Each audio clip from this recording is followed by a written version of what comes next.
আরে ভাই আমার হাত খালি, আমার কাছে টাকা নাই, আমি কিছু বুঝু না। টাকা পাঠান, টাকা লাগবো আমার। হ্যাঁ জলদি পাঠান। এই না এগুলো বিক্রি করো। এগুলো বসবো কি লিগা? তুমি না বললে তোমার কাছে টাকা টাকা তো আমার কাছেও নাই। ধরো এগুলো বেচছে তুমি টাকা নিও।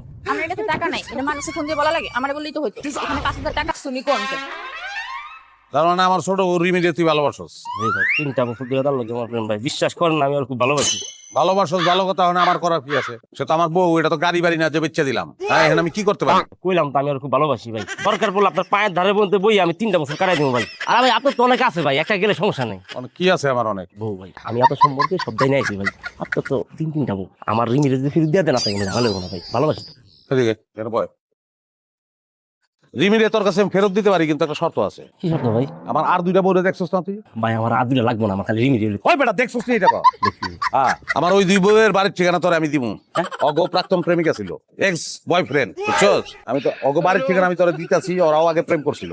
অগ এক্স বয়ফ্রেন্ড রে বিশ্রে বাইর করে আমার সামনে হাজির করবি, পারবি না? কেন ভাই আপনাকে এক্স দিয়ে কি করবে? অগ এক্স গার্লফ্রেন্ড রাত জ্বালাই আবার কলকাতারে যা করে বেড়া। যদি আইন হাজির করতে পারো, এই 3টা ছেড়ে তখন 3 জনের হাতে সাইকে খাই ব্যাগে গেতন খাওয়া লাগতো না ভাই। ভাই আপনি আমারে আবার 2 বেডরুম দেন, আমি কালকের মধ্যে আগে এক্স আমি মোবাইল লেখর ঠিকানা লেখ, আমি দিতেছি। কোন কোন দেখো ঠিক না। লেখ বড় বউ